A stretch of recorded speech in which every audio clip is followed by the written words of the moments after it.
Come on everybody, friends one and all. Let's come together, let's break down those walls. We're gonna listen, we're gonna learn, having fun all the way. Somebody said, let's listen and learn together. Let's sing and learn forever. Let's listen, learn together. Let's listen, sing, and learn. Hello, boys and girls, ladies and gentlemen. We're going to read some bird books. Get in your most comfortable seat. It's time for story time with Miss Literacy. Our first book is about Three Hens and a Peacock. Written by Lester Laminack. Illustrated by Henry Cole. Let's go inside. Things were quiet on the Tuckers' farm. The cows chewed their cud. The hens clucked and pecked and laid their eggs. The old hound stretched out on the porch, watching and listening. Once in a while, someone would stop to buy tomatoes or corn, perhaps a quart of milk. Nothing unusual happened there. Until that peacock showed up. There he is.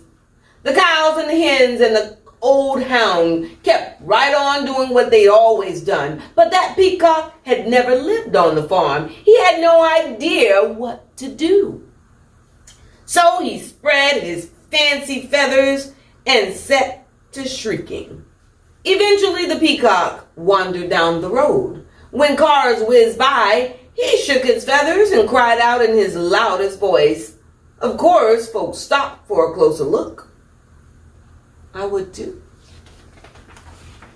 Day after day, more folks stopped to admire the peacock, and they all brought tomatoes and corns and eggs and milk. Business on the Tucker farm was booming. Everyone seemed happy to have visitors stopping by. That beautiful fan of feathers on the peacock. But trouble was brewing in the hen house. The hens were squawking and clucking and flapping their wings. We do all the work around here. I'd like to see that peacock lay one single egg. Exactly. He just struts around screaming. I suppose fancy feathers are more important than laying eggs. That lazy peacock gets all the attention, and we do all the work. The peacock had heard every word. For days, he moped about, moaning and groaning. I wish I could be more useful around here. Clucked the one hen. The others ruffled their feathers. The old hound stretched and slowly raised his head.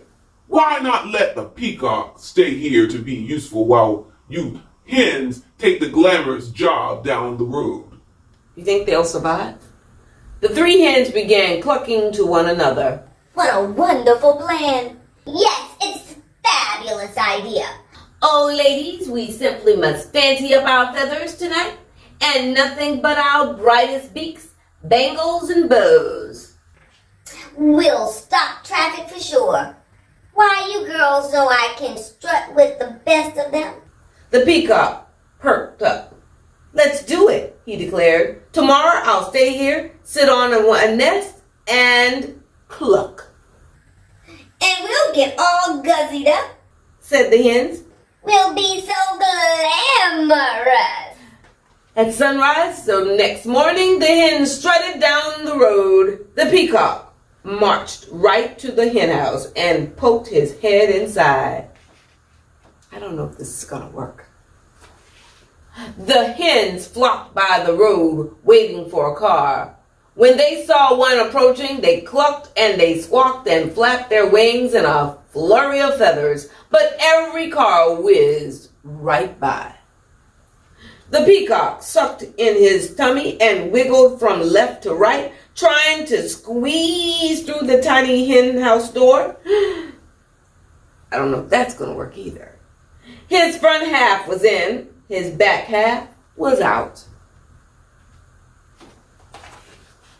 Down by the road, those hens tried every chicken trick they knew. Still, no car stopped. Finally, the peacock made it into the hen house. He held his breath and pushed with all his might. But no matter how hard he tried, he could not lay a single egg. Not one. The old hound stretched out on the porch, waiting and listening. "What's that peacock doing in the hen house?" asked Farmer Tucker. "Who knows?" said Miss Tucker. "And what are those hens doing down by the road? Not a one of them is up here laying eggs." "Well, the way things are going, we aren't likely to have anyone buying eggs today," said Farmer Tucker. "We need that peacock down there stopping those cars." When the peacock heard that, he smiled the biggest smile you ever saw on a bird's beak. "I am helping," he thought.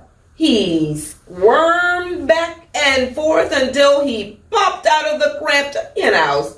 Then he strutted off to find the hens.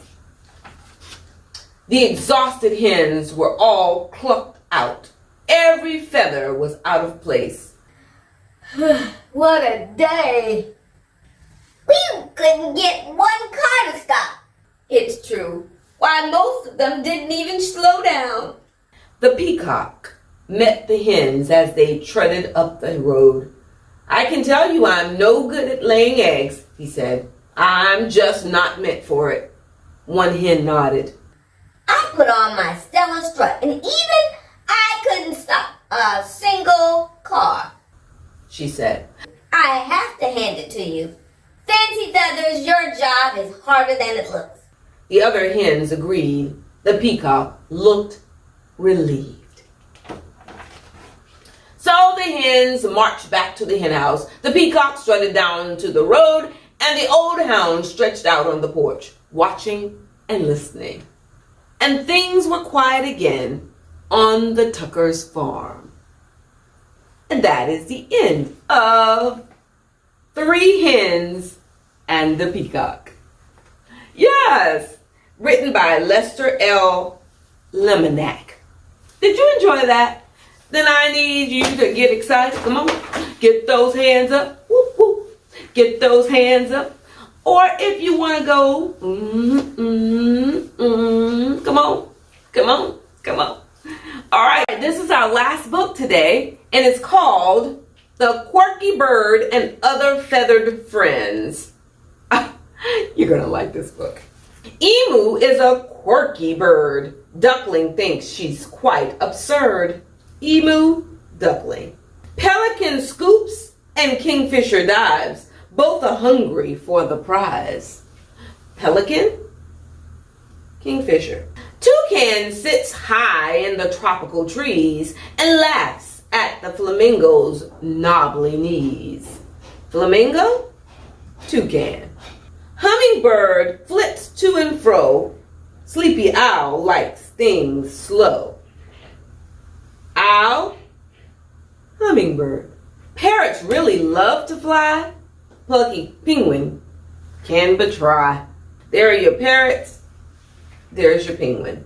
Simple penguins, short and gray, are dazed by peacock's tail display. There's the beautiful peacock, and there are the pigeons.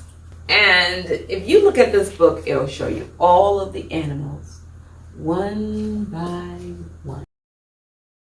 And that is the end, boys and girls, of The Quirky Bird. All right, great. I enjoyed that as well. So we look forward to seeing you at our next story time. I'm so glad you tuned in to learn and grow with me. It's been a pleasure. I hope you can agree. We learned a lot and we opened the doors of your minds to grow. Somebody said, "Miss Shiela, please come again." Well, I'll see you again next time. I'll see you again next time. See you next time. And don't forget to read, learn, and grow. Hope you enjoyed, boys and girls. See you on the next one. We have more videos like this, so stay tuned. Don't forget, if you like this video, please like and subscribe.